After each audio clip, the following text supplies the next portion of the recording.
안녕하세요. 우리학교 윤조원입니다.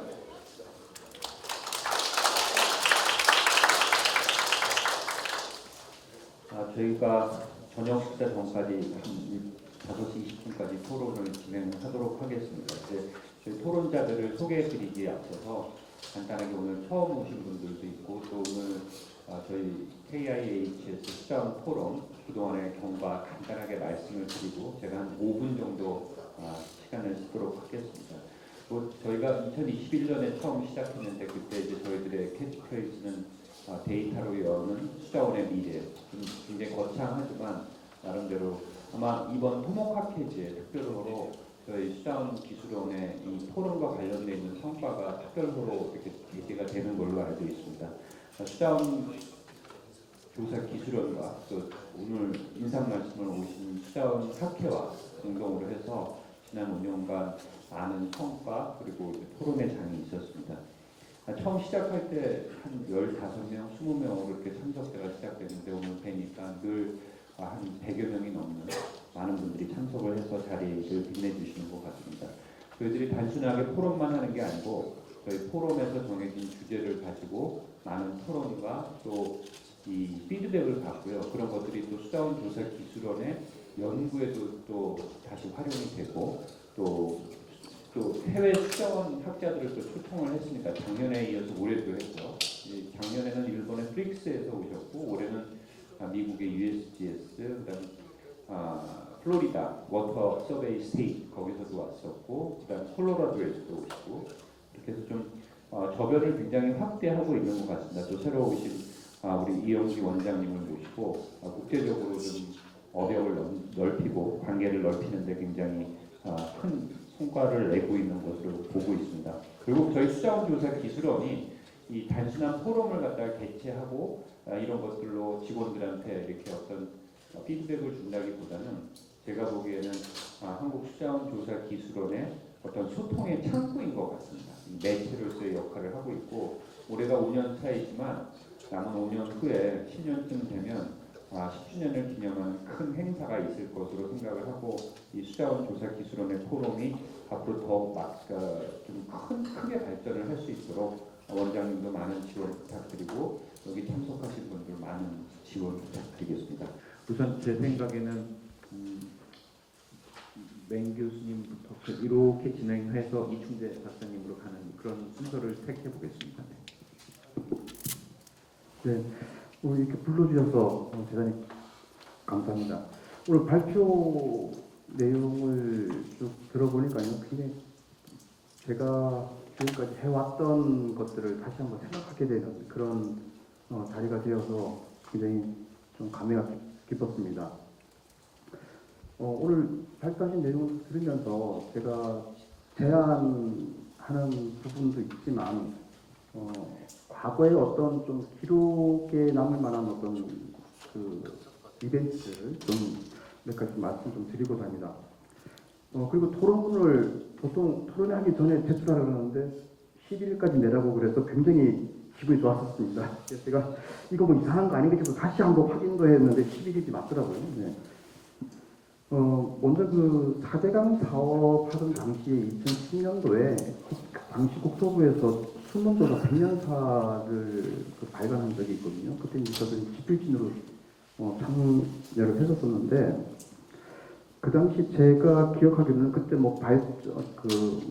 태동기, 그 다음에 발전기, 부흥기 이런 거 나올 때 그 기준이 되는 연을 2007년도에 그 당시에 유량수정 사업단이 발족될 때를 기준으로 해가지고 안정기라고 하는 표현을 써봤습니다. 그래서 굉장히 현재 그 수기위원이 그 우리나라의 어떤 수문조사의 일획을 긋는 그런 역사적인 해가 2007년이 아닌가라는 그런 생각을 했었고요. 그래서 2010년도에 그 수문조사 100년사가 발간이 됐기 때문에 지금 한 15년 정도 지났으니까 지금 수기원에서 하고 있는 기술들 또는 장비들 또 이론적인 것들 이런 것들을 조금 더 당시 했던 보고서에 추가를 해가지고 발표를 하면 참 좋겠다라는 그런 생각이 먼저 좀 들었었고요. 그 다음에 또 하나는 2000년에 와미스를 오픈하기 전에 그 당시 수공에서 제가 이제 근무할 때 그 하나씩 다 열람을 했었습니다. 와미스에서 보완해야 될 사항들, 그 다음에 사용자로서 불편했던 사항들, 뭐 이런 것들을 쭉 보면서 그것이 지금의 어떤 디지털 가람으로 계속 승계 발전하지 않았나, 뭐 이런 생각이 좀 들었었고요. 제가 이제 오늘, 온 거는 이제 농업용수 관련해서 좀 얘기를 좀 해달라고 해서 좀 부른 걸로 알고 좀 농업용수에 대해서 좀 말씀 좀 드리겠습니다. 하천에서의 평균 유량 환산 그 개수를 0.85를 쓴다고 하셨잖아요. 근데 농업용 조치지에서 용수를 공급하게 되면 결국은 간선수로를 따라서 물이 공급이 되는데 그 간선수로의 유량이 얼마큼 흘러가는지를 파악하기 위해서 전자파 표면유속해 가지고 그 표면유속을 측정을 하고 그러면 환산 개수를 똑같이 0.85를 씁니다. 지금 현실에 그래요. 그래서 이걸 좀 한번 바꿔보자라는 생각에서 바꿔본다는 것보다 도대체 이게 맞는가라는 차원에서 저희들이 별도 연구로 좀 수행을 한 적이 있는데 사각 수로에서 사각 그 개수로에서 수위가 0.1m, 10cm 굉장히 낮은 수심으로 흐를 때는 환산 개수가 0.1에서 0.5, 0.15 이렇게 나와요. 그래서 이게 우리 0.85 쓰는데 뭐 이런 게 있고 그다음에 또 수위가 계속 올라가면 어떤 경우에는 1이 넘어가는 경우도 생겨요. 이건 이제 완전히 우리 생각과 다 다른 얘기인데 그래서 이거에 대한 면밀한 연구가 필요하겠다라는 게 이제 좀 얘기고요. 그리고 또 하나는 그 기술적으로 접근을 하다 보면 진짜 좀 속된 말로 진짜 화딱지가 무진장이 납니다. 뭔가 하면 그 일반 하천에서의 유속을 측정할 때 보면 측정하는 그 지점에서 상하비에 보고가 있다든지 아니면 뭐 분설을 한다든지 아니면 중간 누가 취수를 해간다든지 이러면은 그 측정하는 그 당시에는 굉장히 스트레스를 받잖아요. 이게 도대체 맞는 건가 틀린 건가 간섭을 받기 때문에. 근데 농업용 그 수로에서는 그런 것들이 굉장히 많습니다. 그러니까 농민들이 물꼬를 열었다 닫았다. 그 다음에 또 중간 배수문이 열렸다 닫혔다.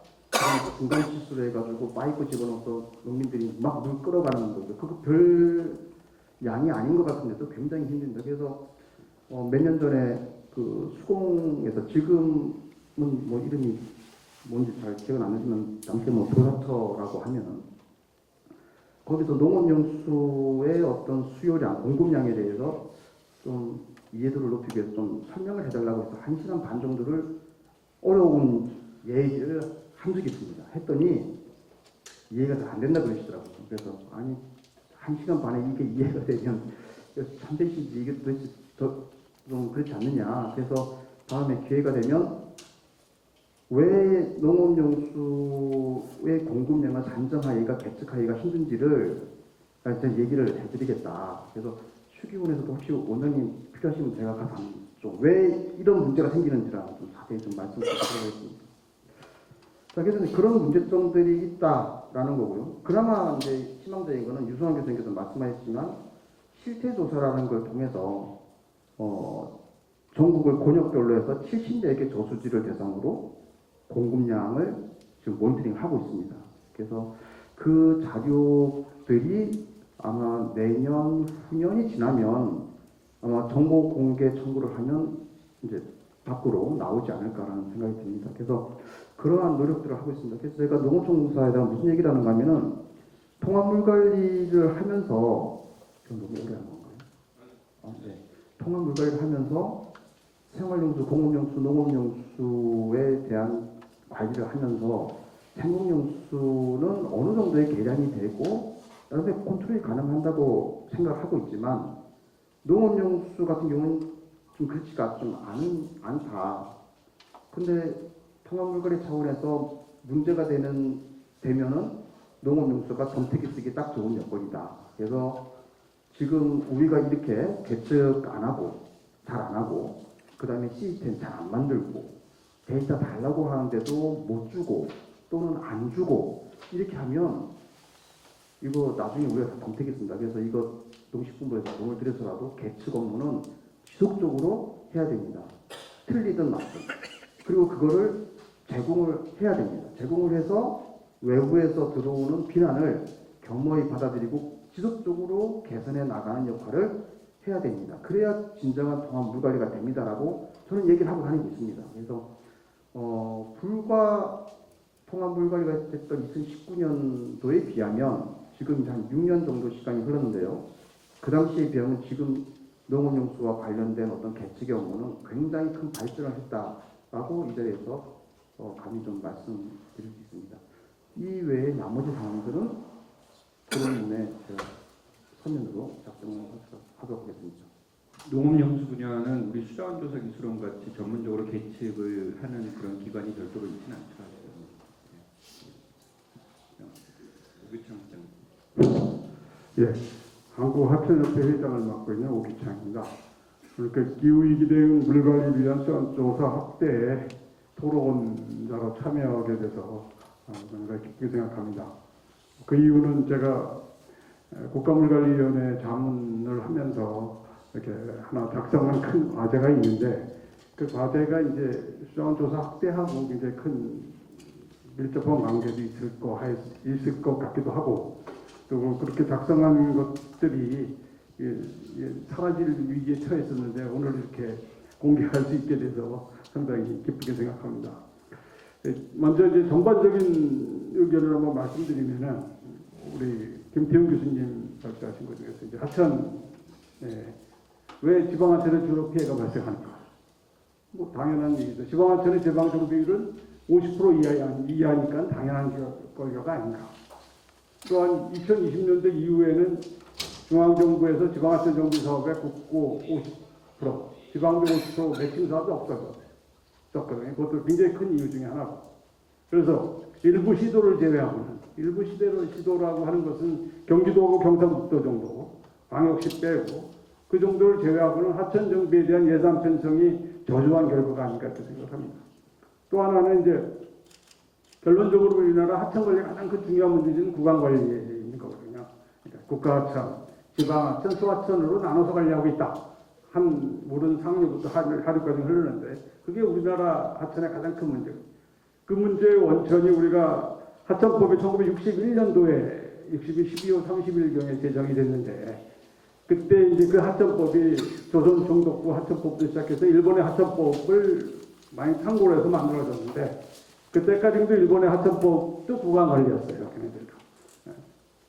직하라천, 준영하천에서 구간관리였는데 2년 후에 1964년도에 일본에서 만들어진 신하천법은 수계관리, 지금과 같은 수계관리로 바뀌었습니다. 그게 가장 큰 차이가. 그래서 그런 말을 가끔 합니다. 우리나라 하천법이 일본의 신하천법이 생긴 64년 이후에 개정이 됐으면 어땠을까 하는 아쉬움이 많이 남깁니다. 이 구간관리로 인해서 발생하는 여러 가지 문제는 굉장히 큰 문제가 있다고 봅니다. 그래서 이제 그러면 이거를 이제 어떻게 할 거냐. 이게 단기적인 대응으로서는 국가하천 비율을 지속적인 상향을 추진하는 것밖에 없습니다. 이게 한 30년 만에 9%대, 국가하천 비율이 9%대에서 12%로 이제 올랐는데 굉장히 여러분들이 노력을 해서 우리 김종원 박사님도 많이 노력을 하신 걸로 알고 있는데 그런 노력을 해서 이제 3%가 올랐어요.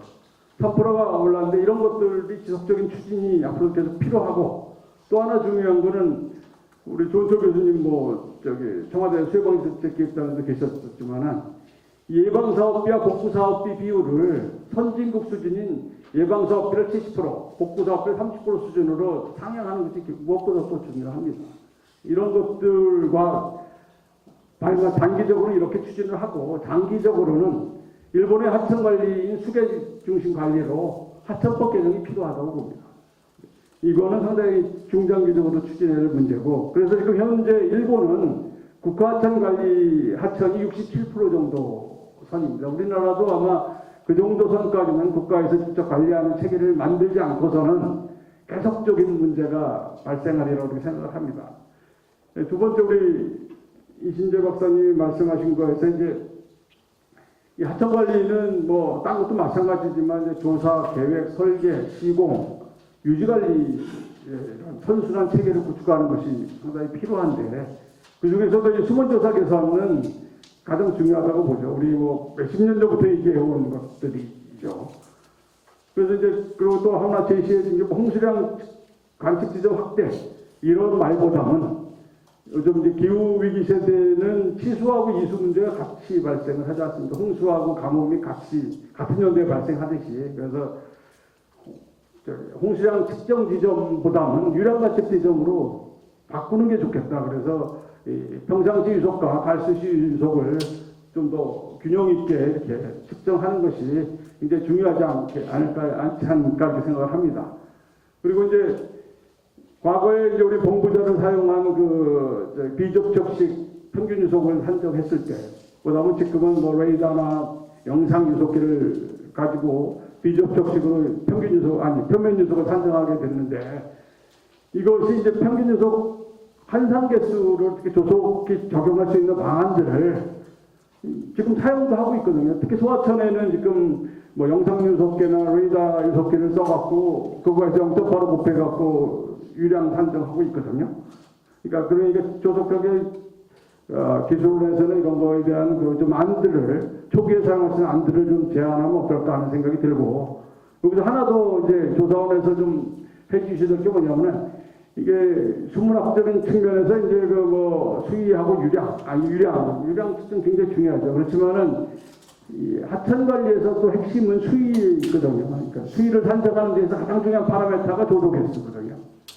조도 개수에 대한 산정, 이것도 한 20여 년 전에 이제 하천교육과장님, 모 과장님 있을 때 한 20억 갖고 전국 조도 개수 산정이라는 영역을 추진하다가 못하게 됐는데, 그리고 건기원에서도 이제 일부한 조금 이제 그 조도 개수 추정에 대한 연구를 했어요. 그걸로 끝이지 말고, 이게 이제 유량 측정하고도 굉장히 큰 영향을, 유량 수위, 이런 거랑은 굉장히 큰 영향을 미치기 때문에 조도에서 측정할 수 있는 거를 예산을 꼭 마련해서 시작을 좀 해야 될 타이밍이 아닌가.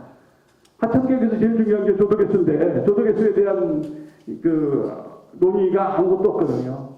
쉬운 예로 우리가 한강 종합개발 이전에 조도개수 한강에 0.026 적용을 했어요. 한강 종합개발된 이후에도 0.026 적용해요. 그게 현실이거든요. 그래서 그런 것들에 대한 새로운 과제가 좀 더 필요하지 않나 이렇게 생각을 합니다. 그리고 우리 유승환 교수님이 말씀하신 거에서 농업수자원 계획 기반은 왜 자동 수위 측정인가요?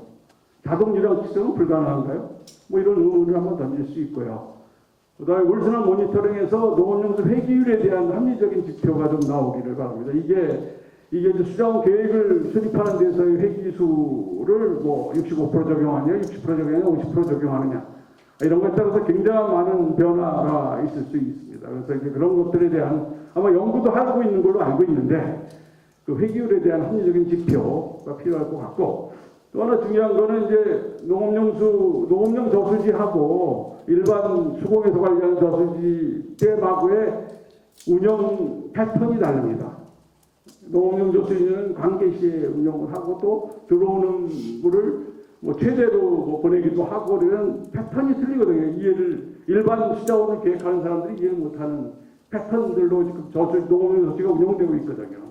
근데 그거에 대한 이해 폭을 넓히는 그런 이제 노력이 서로가 필요하지 않나 이렇게 생각을 하고 그거의 출발점은 로우데이터부터 서로의 자료의 공유가 시작이 아닐까 이렇게 생각합니다.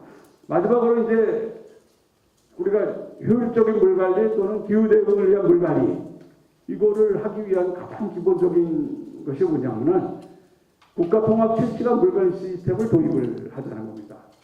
이는 뭐냐면 물 사용량을 실제로 측정하자. 농업용수도 공업용수도 생활용수도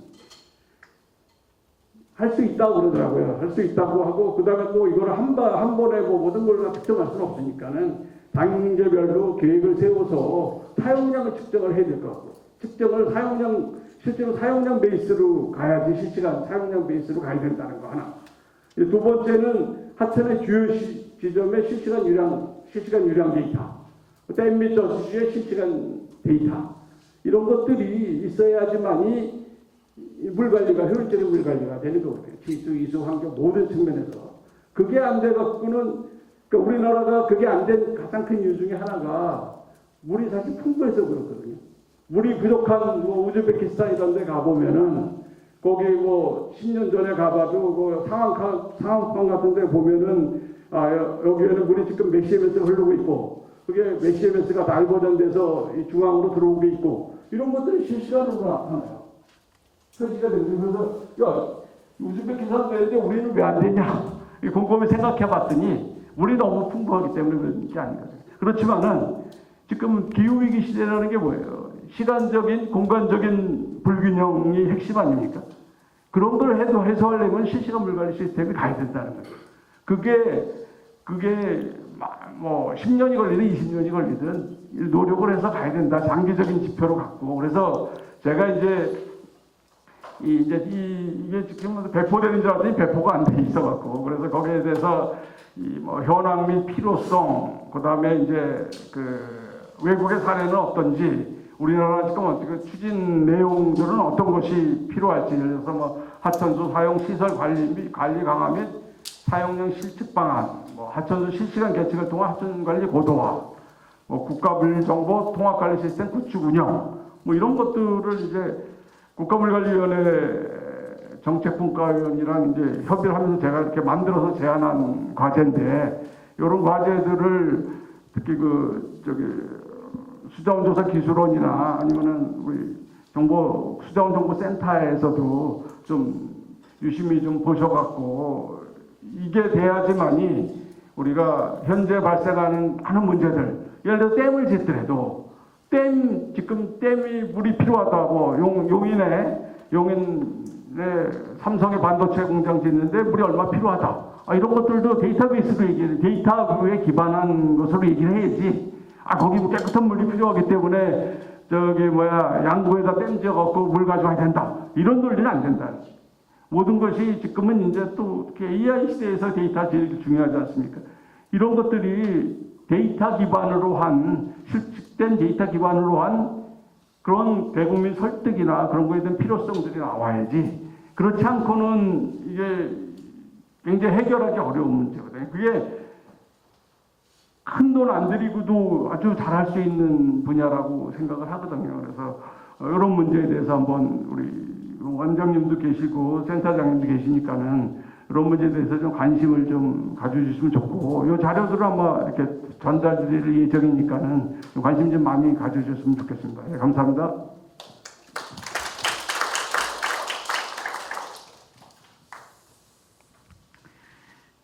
네, 저는 수자원정보센터 박혜진입니다. 저는 저희 수자원정보센터에서 지금 수문조사 관련해가지고 좀 관심 가지고 있는 부분들 설명드리도록 하겠습니다. 아시다시피 홍수특보 지점이 75개에서 223개로 늘면서 저희도 수문조사 지점 확대를 굉장히 많이 하고 있습니다. 수위 기준으로 23년까지는 한 600개 지점 정도였는데 작년에는 900여 개 지점으로 늘었고요. 그 다음에 올해는 1000개 정도 지점이 될 것으로 지금 예상하고 있습니다. 그리고 이 지점들은 앞서 발표하셨듯이 지방하천의 중요성을 저희도 인지하고 있고 확대는 거의 지방하천 위주로 저희가 추진을 하고 있습니다.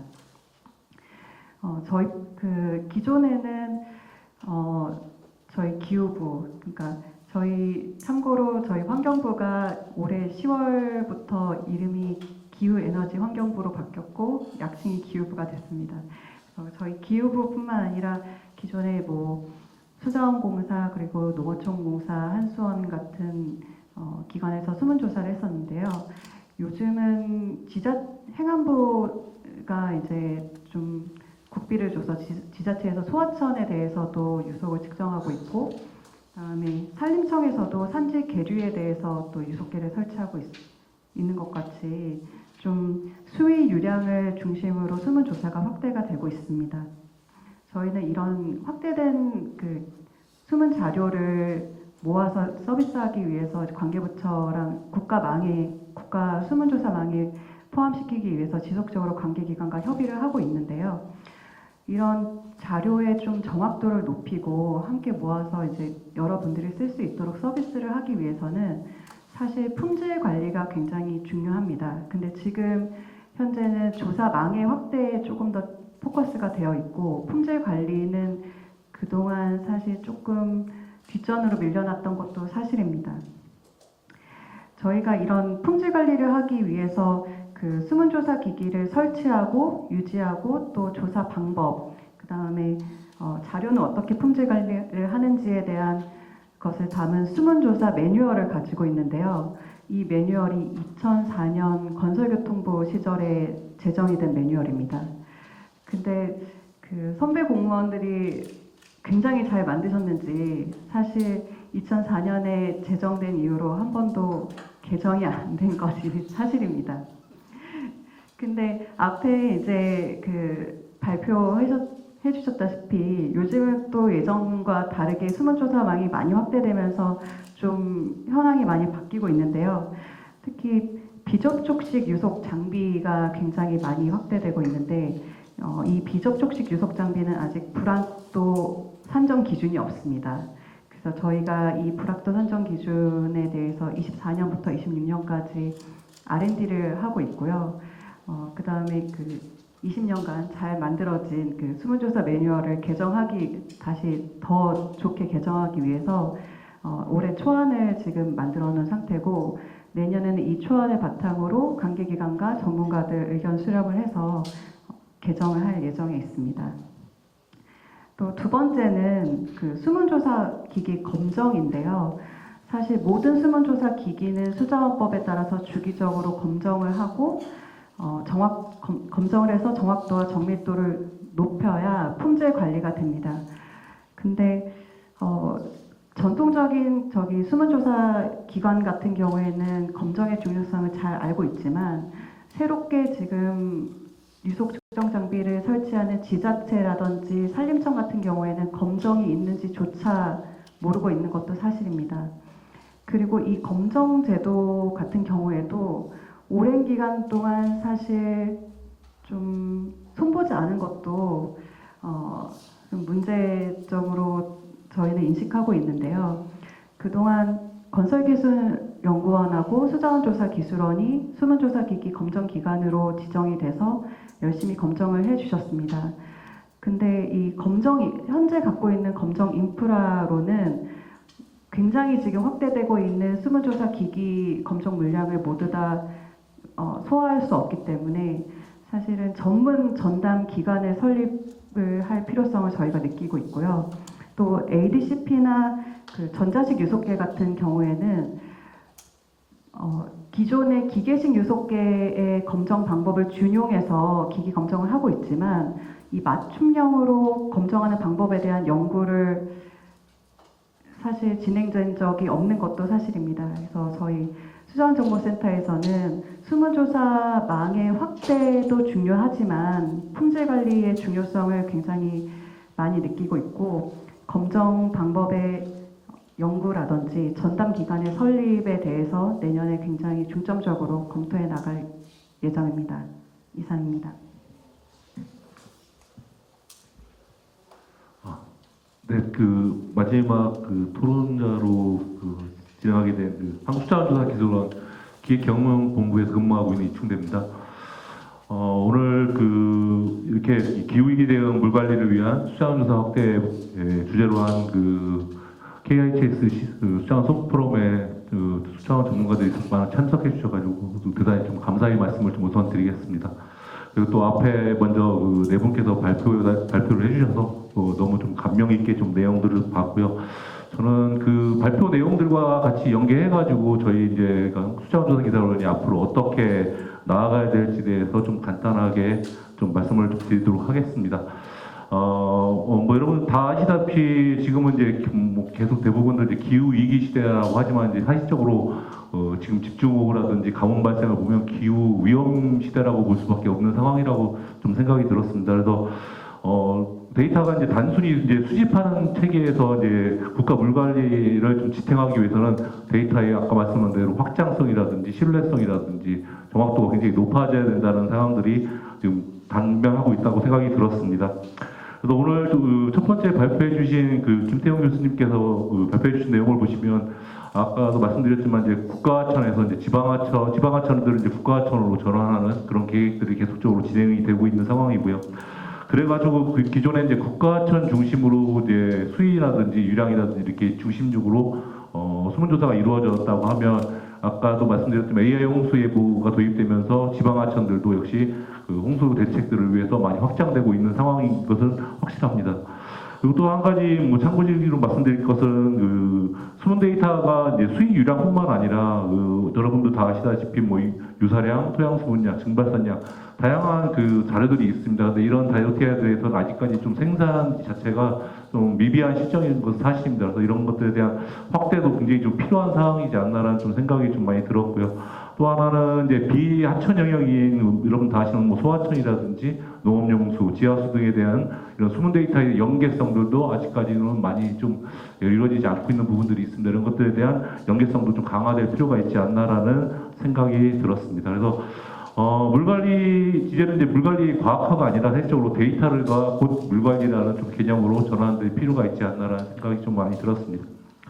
두 번째 발표해 주신 이신재 위원님 발표 내용은 참고해 보면 저희가 이제 아까 말씀드린 대로 자동화 체계로 많이 전환되고 있는 상황입니다. 그래서 기존의 초음파 유속계에서 이제 저희 표면 유속계로 많이 지금 전환이 발생을 하고 있습니다. 그래서 표면 자동화 시스템들에 대해서는 어떻게 정확도를 확보하고 신뢰도를 높여갈 것인가에 대한 연구가 지금도 계속적으로 진행되고 있는 상황이라고 보시면 될 것 같고요. 이러한 자동화 시스템들은 첨단 기술에 대해서 현장에서 안전하고 빠르게 자료를 생산할 수 있는 체계로의 진화라고 또 볼 수 있는 부분이라고 생각이 듭니다. 그래서 앞으로는 또 위험 지역에서도 그래서 관측이 가능한 재대응형 조사 체계가 되지 않을까라는 생각을 좀 해보았습니다. 그리고 세 번째 발표해 주신 수자공사의 이정주 수석위원님께서 발표해 주신 내용을 보면서 데이터가 단순히 이제 쌓이는 것에서 좀 벗어날 필요가 있지 않나라는 생각이 좀 많이 들었습니다. 그래서 그것을 이제 정확히 좀 분류를 하고 표준화하고 정책에 활용될 수 있도록 좀 우리가 나아갈 필요가 있다라는 좀 생각을 가졌습니다. 그래서 그런 데이터들이 이제 단순한 숫자로 남아 있으면 안 되고 우리 기술원에서도 수문조사를 생산 제공하는 뿐만 아니라 그것을 의사결정할 수 있는 언어로 좀 바꿀 필요가 있지 않냐라는 생각을 좀 해봤습니다. 그래서 앞으로도 저희 기술원도 데이터를 생산 제공하는 뿐만 아니라 그에 대한 어떤 가공이라든지 표준화를 통해 가지고 정책이 활용될 수 있도록 앞으로 좀 지원을 해야 되지 않겠다라는 생각을 좀 많이 해봤습니다. 마지막으로 발표해 주신 윤승환 교수님께서 말씀해 주신 농업수자원 계측 기반의 활용 부분에 대해서도 좀 많은 공감대가 좀 가졌습니다. 그래서 제가 알기로는 전국에 한 1만 7천 개가 넘는 농업용 저수지가 있는 것으로 알고 있습니다. 그래서 이런 저수지에서 지금 단순히 지금 농업용수를 제공하는 그런 시설로 운영되고 있는데 이런 것들에 대해서 단순 농업용수 제공뿐만 머무르지 말고 앞으로는 좀 홍수조설, 하천 유지유량, 그다음에 환경용수 그런 것들을 좀 전체적으로 활용할 수 있도록 좀 앞으로도 체계화되고 개선되는 것이 좀 좋을 것 같다는 생각이 좀 많이 들었습니다. 아까 말씀드린 대로 농업용수 같은 경우에는 농업에서 이제 환경에서 생활로 좀 이어지는 그런 순환형 물 관리로 좀 발전이 돼서 물의 활용도가 좀 높아졌으면 좋겠다라는 생각을 좀 많이 가졌고요. 그러기 위해서는 그 중심에 당연히 수문조사가 포함되어야 된다는 생각을 좀 많이 했습니다. 그래서 우리 기술원도 지금 하천에서 수문조사를 수행하고 있지만 그걸 좀 벗어나서 이제 농업요소라든지 지자체라든지 이런 것들의 연결고리로서의 기관의 역할을 좀 확장해 나갈 필요가 있지 않나라는 생각을 하게 됐습니다. 그래서 앞으로 저희 기술 같은 경우에는 첫째 이제 스마트 수문조사의 고도화가 좀 필요한 상황이라고 보시면 될 것 같습니다. 당연히 AI 기반을 통해 가지고 영상 유속이라든지 그다음 레이더라든지 이런 기술들을 좀 개발을 해서 적시적소의 자료를 제공하고 생산하고 제공해줄 수 있는 지능형 조사 체계로 좀 발전할 필요가 있지 않겠냐라는 생각이 좀 많이 들었고요. 또 하나는 두 번째는 이제 전국 유역 단위 통합 정보 생산 체계를 좀 마련할 필요가 있지 않겠냐라는 생각을 좀 많이 했습니다. 그래서 아까 말씀드린 대로 하천, 저수지, 그다음에 소하천, 농업용수의 다양한 그런 생산되는 자료들에 대해서 데이터를 네트워크로 묶고 관리할 필요가 있지 않냐라는 생각이 좀 많이 들었습니다. 그러기 위해서는 마지막으로 이제 정부 부처 및 기관 간 협력 체계가 굉장히 중요하지 않나라는 생각이 들었습니다. 그래서 이런 기관 간의 협력 체계를 구축하기 위해서는 데이터에 대한 표준화라든지 숨은 정보의 생산 체계에 대한 절차라든지 이런 것들에 대해서 어떤 정확한 기준이 마련되지 필요가 있다는 생각을 좀 많이 했고요. 이와 같이 그 기술과 제도와 거버넌스들이 세 가지가 통합됐을 때 진정한 통합 물관리가 좀 이루어지지 않을까라는 생각을 해봤습니다. 마지막으로 좀 간단하게 좀 드리고 싶은 말씀은 이게 뭐 제가 한 말은 아니고요. 그 유명한 경제학자가 피터 드래커가 하신 말씀인데 측정되지 않는 것은 관리할 수 없고 관리되지 않는 것은 보호할 수 없다라는 말씀을 하셨습니다. 그래서 측정이 굉장히 중요한 의미를 갖고 있다라고 보시면 될 것 같습니다. 그래서 수문조사가 모든 것의 출발점이라고 생각하시고 앞으로 그 관련 분야에서 연구하시는 분들에 대해서 자부심을 가지고 일을 하셨으면 좋겠다는 생각이 들었습니다. 우리 의원도 앞으로는 정확한 데이터와 투명한 관리로 그 신뢰를 받는 조사를 통해서 국가 물관리의 중심에서 미래를 좀 준비하도록 하겠습니다. 네, 감사합니다. 네, 여러분이 아주 좋은 말씀 많이 하셨는데 우리 기술원 측에서도 하나 이제 귀담아 들어야 될 부분들이 몇 가지 있는 것 같았습니다. 이제 농업용수의 계측, 이제 과연 이제 물론 농업용수 전문가들의 몫이기도 하지만 계측은 또 우리 기술원에 특화되어 있는 부분이기도 하기 때문에 그걸 어떻게 가져가야 될지, 또 조도계수의 산정. 이건 전에도 한번 전에 포럼에서도 나온 건데요. 이 조도계수의 산정도 한번 기술원이 검토해야 될 부분이기도 했지만 우리나라의 물수지 이런 것들 한 번 더 기술원이 한번 우리나라 수자원 사이클, 하이드롤로직 사이클을 어떻게 가져가느냐. 그다음 소하천의 계측, 그리고 또 수문조사가 기술원에 국한되지 않고 또 산림청, K워터, 또 지자체까지 확대되고 있는 시점에서 기술원의 역할을 어떻게 제고해야 될 것인가. 그리고 또 품질 관리를 위한 전담 기구의 설치 이런 것들은 기술원에서 한번 좀 같이 귀담아 듣고 같이 협조하고 발전적인 전향적인 어떤 방향을 같이 좀 동조할 수 있는 좀 오늘 좋은 말씀들을 되게 많이 하신 것 같습니다. 그리고 어떤 위험 지역에서의 숨은 조사 그리고 또 뭐 계측하지 않는 것은 이제 관리가 안 되고 관리가 안 되면 보호받을 수 없다. 뭐 이런 좋은 얘기를 많이 하셨는데요. 아무튼 이게 업역의 확대보다는 지금은 이제 지금 처해져 있는 상황에서 누구도 따라할 수 없는 안정된 어떤 기술의 안정화 또 지속 가능성 이런 것들을 확보하는 게 굉장히 중요한 시기인 것 같습니다. 일단 여러 발제와 토론자의 의견도 한번 들어보셨는데요. 오늘 방청하신 분들 중에서도 혹시 의견을 좀 개진해 주실 분들이 있으면 말씀해 주시면 저희들이 마이크를 전달해 드리도록 하겠습니다. 네, 마이크 앞에 먼저 전달해 주시죠. 네. 연수대학교 통합환경공학과 명예교수 조원철입니다.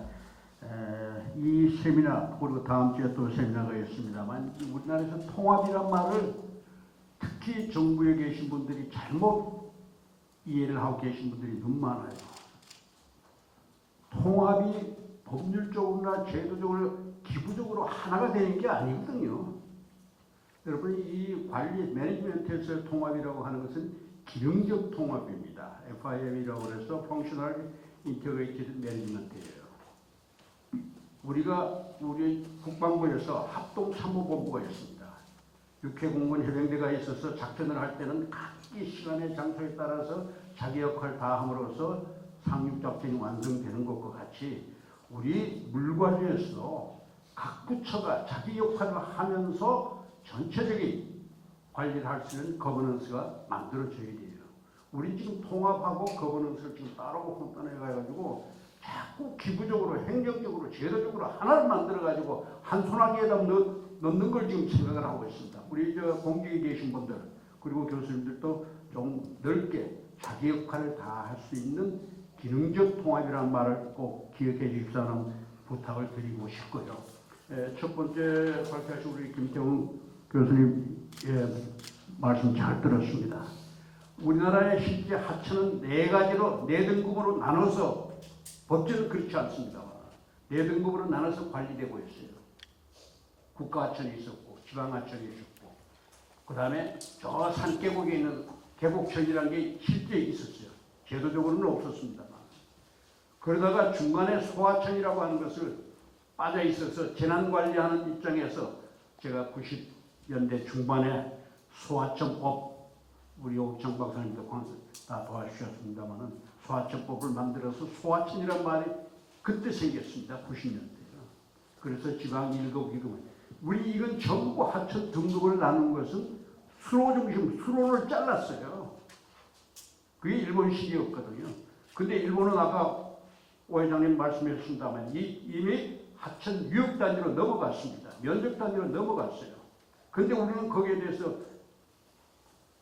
몰라, 국토부에 있었으면 몰라도 환경부에 와서 지금 정신이 아직도 안착이 안 됐기 때문에 겨를이 없는 것 같아요. 하천법은 폐기계획입니다. 아까 수정이 아니고 오기창 회장님 수정 정도로 이야기하실 게 아니라 폐기하고 새로 유역 단위의 관리를 할 수 있는 새로운 하천법을 만들어야 된다라고 하는 겁니다. 그 하천 유역 안에는 농업용 저수지도 있고 다 들어있어요. 그래야 진정한 통합이 되는 겁니다. 그렇게 좀 적극적으로 해달라는 부탁을 꼭 드리고 싶고, 두 번째 여러 가지 수로 이제 측정 관계, 특히 환상계수에 대해서 관심을 많이 이야기했는데, 이 지금 측정이 깊이 방향으로 측정해가지고 평균 유속 내려고 하는 거죠. 아까 발표하신 분이. 그런데 실제 횡단면으로요, 단면 변화가 굉장히 심하거든요. 자연하천에서는. 그리고 더더욱이 가장 어려운 것이, 저도 실제 측정을 했습니다만, 팔당댐에서 내려오면, 하교 내려오면 팔당대교가 있고, 팔당대교 밑에가 미사리 있는데 미사리 앞에 모래자가 지금 물 위에 나타나 있습니다. 근데 홍수 때는 다 없어져 버려요. 한 7m 정도가 파여버립니다. 그러다가 홍수 끝나면 다시 쌓입니다. 3일이면 다 쌓여요. 이렇게 하천 단면이 급변하는 곳에서 측정을 어떻게 할 거냐, 이건 말이 안 되는 얘기입니다. 지금 어떤 방법, 개수, 환상계수 뭘 이야기하더라도 그건 말이 안 돼. 그래서 횡단면까지도 고려하는, 그래서 아까 조도계수를 많이 이야기했습니다만 USGS에서 조도계수 구하는 책자를 만들었잖아요. 사진으로 전부 해가지고. 그게 오래된 겁니다만 우리도 그걸 많이 사용하고 있는데, 우리나라도 빨리 하천 특성에 맞는 조도계수를 측정하는 표준도를 만들었으면 좋겠다 하는 말씀을 드리고 싶습니다. 특히 이제 공유로고 하산이 변하는 곳에서 여러분 여기 환상계수를 잘 만들어 달라는 부탁을 드리고 싶습니다. 그 다음에 세 번째 발표하신 분, 물의 가치라고 하는 귀중한 용어를 사용했습니다. 물의 가치는 생명자원입니다. 생명 인프라예요. 가장 중요한 것이 공기하고 물하고 토양입니다. 에너지입니다. 그래서 생명 인프라라고 하는 말씀을 꼭 기억해 있어 하는 거고, 아까 개인적으로 이야기 드렸습니다만은 조금 더 발표하신 내용에서 덧붙이면은 환경재난지표라고 하는 것이 요즘 개발이 되고 있습니다. 환경재난지표. 그래서 지표를 쭉 전부 지표로 삼을 수 있는 걸 내놓고, 그 다음에 각 지표별로 어떻게 이걸 매트릭으로 측정을 할 거냐 하는 방법을 지금 많이들 이야기를 하고 있습니다. 혹시 필요하시면 제가 정리한 자료도 있으니까 드리겠습니다. 마지막에 농업관계, 전문가 계십니다만은 이 진짜 아직까지는 우리가 권력박스입니다. 그런데 중요한 시스템을 여러 가지를 내부적으로 만들고 있는 건 저희가 알고 있었고, 오늘도 중요한 얘기를 했습니다. 문제는 앞으로 국가물관리위원회가 오기창 회장님 관계하신다고 하니까 해야 할 일이 몇 가지가 있는데, 그 중에서 관리를 한다고 그랬으면 관리 수단이 없어요. 지금 국가물관리위원회가 만들어져서 관리 그러면서 관리 수단이 전혀 없습니다. 유량 자료가 있어야 되고, 수질 자료가 있어야 되고, 그 다음에 요구량, 물 사용 요구량이 있어야 되고, 이 세 가지를 통합한 의사결정하는 디시전 메이킹 시스템이 있어야 됩니다. 있어야 되는데, 농업 분야에서 그런 시스템을 잘 만들고 계시니까 앞으로 이것을 이러한 큰 시스템에다가 어떻게 접속시킬 거냐. 90년대는 DB 베이스가 다르다고 해가지고 불편하다고 아우성 많이 쳤습니다. 근데 요즘 와서 AI 그러잖아요. AI의 기본 특징이 뭡니까? 알고리즘이 필요가 없는 거죠. 물론 내부적으로 다 있습니다만. 내가 필요로 하는 것을 말로 서술하는 공식이 아니라도 내가 이런 것을 구하고 싶은데 라고 하면은 AI에서 분석을 해주거든요. 그게 AI의 가장 우리가 편리한 점이거든요. 시스템이 다르더라도 다른 것 간의 관계를 풀어주고 해결해 주는 게 AI 기술이기 때문에 농림부 쪽에서 어떤 시스템을 만들어도 좋아요. 자체 시스템을 만들고 그 결과만 국가물관리위원회에다가 실시간이라고 하는 것은 대개 하루 정도까지 봅니다. 예를 들어 끝으로 한 가지만 말씀을 드릴게요. 미국에는 스트림 스테이트라고 하는 하천 유량 5만 8천 개, 본토 48개 중 5만 8천 개가 넘는 지점에 측정을 합니다. 실시간으로요. 매일 측정을 합니다. 그 다음에 하천 수질을 측정을 합니다. 그런데 수질에서 우리나라에서 제일 문제하는 게 논포인트 소스란 말 때문에 이게 헷갈리고 있어요. 오염물이 어디에 있는지 간에 하천으로 들어오는 지점은 알 수가 있습니다. 그 지점에서 우리가 측정을 하면은 유량하고 수질하고 맺고 그 다음에 어디서 요구를 하면은 거기에 공급할 수 있는지 거리가 멀면 안 되죠. 가까운 데서 공급하고 모자라면 옆에서 워터그리드를 통해서 더 공급해주고 하는 그런 국가 물관리 시스템을 우리 기술원에서 제공을 해 주셔야 됩니다. 현재 국가물관리위원회 그렇게 이야기해도 지금 몇 년째 이야기해도 못 알아들어요. 이상입니다. 죄송합니다. 고마워요. 네, 감사합니다. 네. 아까 두 번째로 발제하시겠다고 손주신 네, 말씀하시죠. 한국수자공사 키워터연구원의 AI 연구센터의 김성훈이라고 합니다. 오늘 너무 귀한 자리에서 처음부터 끝까지 좀 얘기를 잘 들었는데요.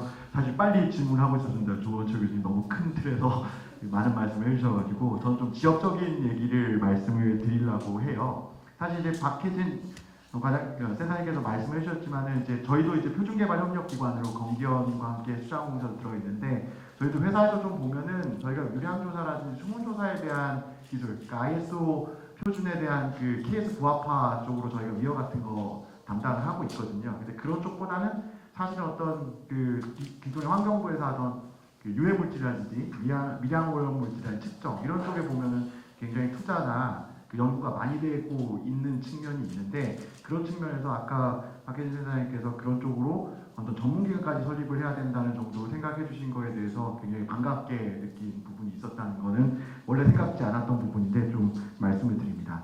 그리고 저도 이제 사실 2010년도에 있었던 대하천 사업에 좀 참여했던 사람으로서 그때 참 어려웠던 것이 무엇이냐면 저희가 이제 위어에서 방류량을 결정을 해야 돼요. 그때 채널이 워낙 많았고 가물망이가 많았던 시절이라서 하천 분석을 저희가 일정 부분 해서 이제 국토부랑 같이 협업을 해야 되는 상황이었는데 사실은 하천 실험을 다 했죠. 오염 실험을 다 했음에도 불구하고 사실은 내삽이나 외삽을 해야 될 상황이 굉장히 많았습니다. 그것들을 결국은 실험을 다 하지 못하니까 저희가 모형으로 해야 됐었고 억지로 내삽, 외삽을 해야 됐던 그 시절이 아직 생각이 나서 아직도 지금 많은 부분들이 지금 우리가 조도개수 얘기를 해야 되고 사실은 그 1차원 수리 모형을 우리가 횡라스 같은 것들을 쓰고 뭐 플러드 웨이브를 쓰지만 실은 유량에 따라서 조도개수가 달라져야 됩니다. 사실 수치 모형을 적용을 할 때 그냥 조도개수를 실제로 자갈이나 뭐 샌드에서 계산을 한다고 하더라도 실제로 저희가 모형을 맞춰보면 결국 유량이 많을 때 조도개수가 좀 작아지는 형상 당연히 있는 거고 이 부분은 사실 아까 이신재 위원님께서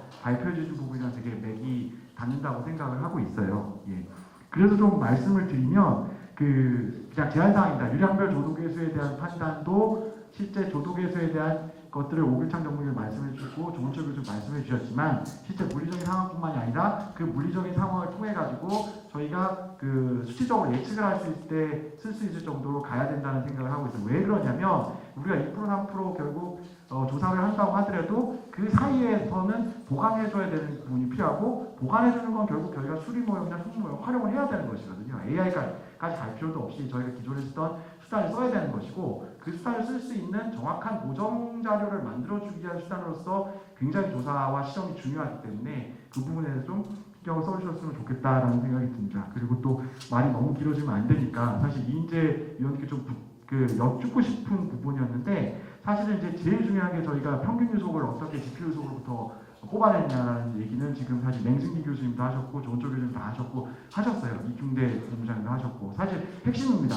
예, 유량을 얼마나 정확히 판정을 하느냐는 결국 평면 유속을 가지고 실제 단면 평균 유속이라든지 평균을 뽑아야 되는데 0.85를 저희가 쓸 수밖에 없고 저도 AI 하는 사람으로서 실은 저는 실험을 베이스로 현재를 하고 있지 않기 때문에 그걸 무조건 믿고 써야 되는 상황이라서 그게 틀려버리면 뭐 AI 할아버지가 나오고 수치보용 할아버지가 나와도 다 틀릴 수밖에 없습니다. 계속 잘못된 자료가 혹은 오차가 전파돼가지고 생산될 수가 없기 때문에 그 부분에서 좀 신경을 써야 될 것 같고 다만 지금 최근의 방법들이 지표요소법에서 아까 이진재 위원께서 말씀해 주셨다시피 단순 회기와 그 다음에 그 수위를 고려한 저도 방금 말씀드렸다시피 유량별 조독의 수가 달라지면 결국 수위에서 차이가 나는 것이기 때문에 축약 다중회기 그리고 전체 다중회기를 통해 가지고 계속 R제곱 값을 올려주셨어요. 그 의미는 뭐냐면 결국 데이터가 우리가 단지 조독에서뿐만이 아니라 윤변 자료라든지 하천폭 자료라든지 조은철 교수님 말씀하셨다시피 지금 사실은 모든 복합적인 하천 단면에 대한 요소들이 포함이 돼야지 된다고 생각을 하고 있거든요. 그렇다면 그것을 데이터를 통계 분석을 좀 잘하려고 하려면 사실 엄청나게 많은 데이터가 있어야 된다. 그냥 단수회기식을 하기에는 몇백 개의 데이터가 필요한 것이 아니라 아까 랜덤 포레스트와 같은 AI 썼다고 하시는 말씀은 결국 데이터가 10,000개, 20,000개 이렇게 돼 있어야 좋은 것이거든요. 그러려면 저는 어떤 특정한 모니터링 포인트에 대한 연구를 뭐 정말 대표 단면 이런 걸 뭐 정하셔가지고 이미 뭐 건기원이나 조사와 수문조사 기술을 하실 거라고 생각을 하시긴 하는데 좀 집중적으로 데이터를 쌓아가지고 여러 가지 케이스를 놓으시고 그것에 대해서 실제로 하천의 횡단면, 종단면들이 작용할 수 있는 그런 영향 요소들에 대해서 검토하는 연구를 해주시고 그걸 바탕으로 수문 조사 유량 평균 유량을 평균 유속을 계산할 수 있는 방식으로 갔으면 좋겠다라는 생각이 들어서 말씀드렸습니다. 많이 좀 주셔서 죄송합니다. 감사합니다. 네, 좋은 질문도 주셨고 말씀도 주셨는데 잠깐 제가 이신재 박사님이 조금 답변을 좀 하나 해주셔야 될 것 같고요. 그걸 준비하기에 앞서서 우리 박혜진 센터장님께는 지금 아까 말씀하신 그런 전담 기관의 설립 이런 것들이 어느 정도 구체화되고 있는지 그런 것들 간단하게 답변해 주시면 어떨까요? 다음은 이신재 박사님 그 질문에 대해서 아까 평균 유속과 관련된 답변을 주시면 좋을 것 같습니다. 사실 뭐 대외적으로 말하기에는 좀 이른 감이 있는데요. 그 내부적으로 그냥 참고 수준에서 정말 검토 과정이라는 것만 참고하시게 말씀드리면 저희는 일단 수자원조사 기술원이 기후부 입장에서는 전담 기관이기 때문에 그 검정이라든지 관련 연구를 수자원조사 기술원에서 해야 된다는 생각을 기본적으로 가지고 있고요. 그래서 기술원 내에 전담센터를 만드는 방향으로 검토를 하고 있습니다. 그래서 기술원에서도 좀 공감대가 어느 정도 있는 걸로 알고 있고 그 전담센터 설립 안에 대한 용역을 진행 중에 있습니다. 네, 다음은 우리 이신재 박사님.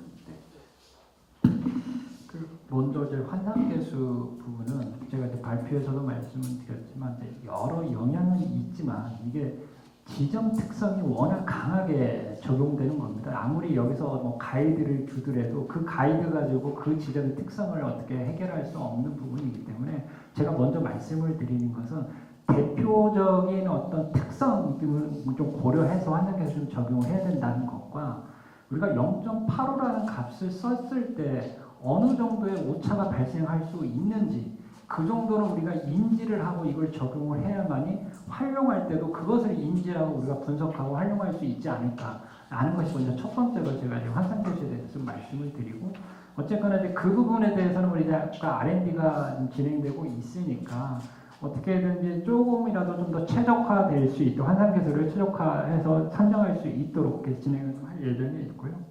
지표유속법이나 좀 환상계수 제가 랜덤 포레스트를 썼는데 특히 이제 지표유속법 같은 경우는 저희 기술원이 지금 표면 유속 활용해서 그 지표유속법을 만드는 데가 이제 올해까지 하면 거의 100개소가 넘습니다. 그러면 지금 한 25개소 가지고 지금 운영을 하는데 100개소가 넘고 내년에 한 150개소가 되면 데이터는 계속적으로 축적이 되면 아까 말씀하신 것처럼 학습 데이터가 증가가 되기 때문에 나중에 정확도가 좀 높아질 거고 지금은 아무래도 데이터가 적기 때문에 랜덤 포레스트 자체가 과적합되는 부분들이 있습니다. 과적합되는 부분들이 있기 때문에 향후적으로 지속적으로 저희가 데이터를 확보해서 좀 정확도를 높이도록 하겠습니다.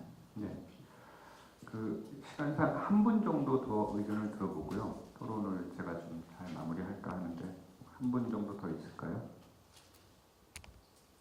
있으면 우리 맹승진 교수님은 아까 우리 농업 용수의 계측과 관련해서 상당한 예산과 투자가 또 농림부 자체적으로 이렇게 진행이 되고 또 농공학회 회원 여러분들이 또 농업 용수의 계측 이런 것들이 또 굉장히 진행이 되는데 앞으로 뭐 수자원 조사 기술원과의 협업, 뭐 협력 그리고 그런 어떻게든 상당히 오랜 기간 우리 수문 조사를 실행한 기관으로서 그런 어떤 찬스나 그런 것들이 좀 열려 있나요? 그런 것들이 어떻게 보시나요?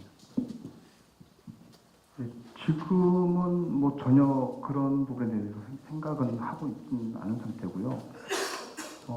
앞으로 어떤 논의당이 좀 있으면 지금 말씀하신 내용으로 한번 심도 있게 얘기를 해보는 것도 굉장히 좋다고 그렇게 생각이 듭니다.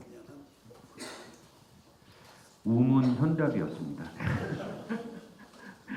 저기 뭐 장시간 되게 고생 많이 하셨는데 오늘 뭐 여러 가지 논의가 되기도 하고 그랬는데 우리 원장님 시작을 하셨는데 마무리 차원에서 굉장히 많은 의견들이 또 기술원의 어떤 디맨드도 있었고요. 또 기술원 차원에서도 그런 것들의 수용성 또 이런 것들의 확장성 이런 차원에서 원장님도 여러 가지 느끼신 바가 있으실 것 같은데 잠깐 원장님께 마이크를 좀 전달해 주시죠. 오늘 제가 말씀해 주신 거 잘 적었습니다. 그래서 또 원에 들어가서 우리 사업 내용을 좀 의논도 좀 해야 될 부분이 많은 것 같고요.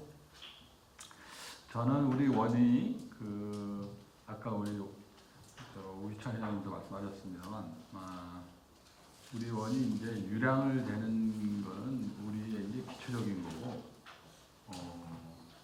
우리나라에 떨어지는 빗방울이 떨어지는 그 순간부터 하늘로 날아가고 땅으로 스며들고 또 홍수기 때 바다로 나가고 이것을 개축할 산정을 해낼 수 있어야 된다고 생각을 해요.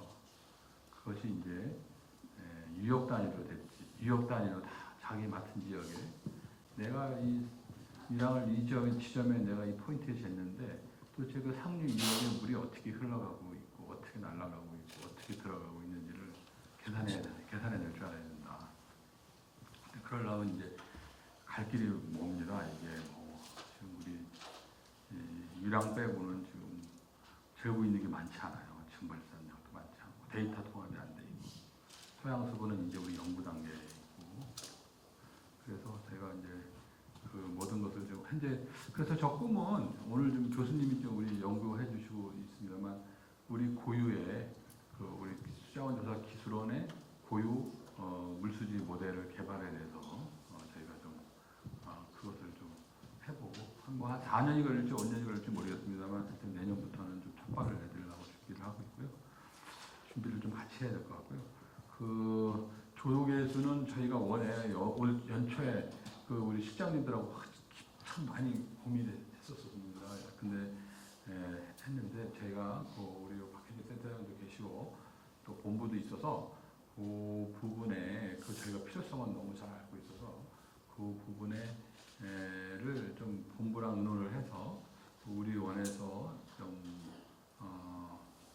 저희 뭐 잉여금이라도 이렇게 해서 내년에 한번 연구를 하는 거를 센터장님부터 시작해서 본부랑 한번 의논을 해보도록 하겠습니다. 뭐 저희가 독자적으로 하는 것보다 이제 그게 나중에 이제 어느 정도 정식적으로 쓸 수 있는 그런 것까지 가야 되기 때문에 꼭 협의가 좀 본부랑 협의해서 저희 자체적으로 좀 하는 방안에 대해서 뭐 연구 영역을 좀 하고 외부 또 교수님들도 좀 참여하셔서 저희가 그동안 이렇게 했더니 대학교별로 많이 그 지역의 조도교수를 연구를 한 논문들이 꽤 있더라고요. 그래가지고 그 부분에 대해서는 저희가 꼭 한번 논의를 해보도록 하겠습니다. 그리고 또 오늘 제가 해서 우리 원이 이제 아까 이제 한 7, 8년 돼서 이제 이제 7, 8년 됐습니다만 이제 한 벌써 우리가 예전부터 한 벌써 20년 이제 청년 되지 않습니까? 그래서 올해 다 군데군데 연구도 좀 많이들 하고 계십니다. 저 사실 아직 좀 아웃풋이 이제 나오기에는 뭐 1년 만에 아웃풋을 나온다는 건 힘들고 씨앗을 뿌려놨으니까 여러분들이 잘 매듭을 져주실 거라고 교수님들하고 꼭 같이 이렇게 연구를 해서 이렇게 했으면 좋겠어요. 계신 교수님들 좀 자문도 많이 듣고 필요하면 연구실을 좀 쫓아가서 자문도 듣고 또 이렇게 우리 올해 좀 못했습니다만 좀 원로 계시는 좀 이렇게 오래 하셨던 분들은 좀 우리 좀 자문위원회도 좀 모시고 뭐 이렇게 좀 액티브하게 내년에 고민해 보도록 하겠습니다. 네, 잘 먹었습니다. 네. 그 보니까는 우리 계측 분야에서 빼놓을 수 없는 우리 윤병만 전임 회장님 저 뒤에 앉아 계신데 혹시 좋은 말씀 좀 말씀 부탁드리겠습니다. 네. 우리 수정학회 전임 회장님이시기도 하고 우리 숨은 센싱 분야에 오랜 경험을 가지고 계신지. 뭐 조용히 그냥 경청만 하고 가려고 할 때 죄송합니다. 지금 제가 주식회 파이도 센 운영하고 있어서 여러 가지 문제에서 좀 조용히 있으려고 했는데 간단하게 두 가지만 말씀드리겠습니다. 우선 항상 또 여러 번 말씀드렸는데 지금 유량 측정하는 방법이 굉장히 첨단 장비들이 많이 나오고 있기 때문에 예전하고 다른 그런 첨단 장비들을 이용해야 됩니다. 그런 이용하는데 국가적으로 이제 행정적으로 문제는 뭐냐면 인증 제도가 제대로 안 갖춰져 있다는 거죠. 그래서 첨단 장비를 사용할 수 있도록 우리가 거기에 적응할 수 있는 인증 제도 또는 인증 시설의 확충이 굉장히 시급하다 하는 겁니다. 첨단 장비를 우리가 이용해서 유량 측정을 잘 활용할 수 있는 제도를 갖춘 뒷받침이 필요하다는 말씀을 드리고요. 그다음에 이런 첨단 장비 이런 것들을 이용할 때 이제 다 적용 범위가 인증하고도 다 관련 있는 문제이긴 하지만 비교적 홍수 지금까지 그렇습니다. 비교적 홍수 때는 잘 막고 있는데 이제 갈수나 평수 이럴 때는 어느 정도 이제 유속이 느려지면 아직은 잘 맞지 않는 부분이 있습니다. 그래서 그걸 우리가 적용할 때 너무 무분별하게 적용하게 되면 또 이렇게 유량 측정의 신뢰도도 떨어지는 문제도 있고 하니까 그런 적용할 때 좀 주의를 기울여야 된다는 말씀드리고요. 그 다음에 이제 마지막 한 가지 말씀드릴 건 뭐냐면 모든 측정은 우리가 하는 그런 유령 측정, 수위 측정 다 모든 측정이 참값을 모릅니다. 참값을 모르기 때문에 우리가 그 항상 측정 결과에 대해서는 불합도를 우리가 제시하게 되어 있는데 이런 불합도 개념이 아직 우리가 정착이 안 되어 있습니다. 그래서 불합도에 관련되어 가지고는 어떻게 하면 정확하게 불합도를 우리가 제시할 수 있을 것인가는 불합도 산전 방법에 대한 것도 우리가 들어놓은 되고 그 다음에 두 번째로는 그런 불합도를 어떻게 하면 우리가 측정 과정에서 줄일 수 있는가 하는 그런 것도 연구를 해야 됩니다. 그런 것들을 제안을 드리고 마치겠습니다. 네, 아주 중요한 발언권 안 드렸으면 좀 후회하실 뻔했습니다. 그 검증 부분은 이제 저희들도 생각 못한 부분이긴 한데 아무래도 우리 센터장님이나 본부장님 두 분 중에 한 분이 지금 현재 저런 아주 첨단 계측 장비에 대한 인증 어떻게 국가가 지금 고민하고 있는지 또는 기술원이 고민하고 있는지 뭐 답변 간단하게 주실 수 있나요? 어떻게 그렇게 저희가 미흡한 부분만 콕콕 집어서 말씀하시는지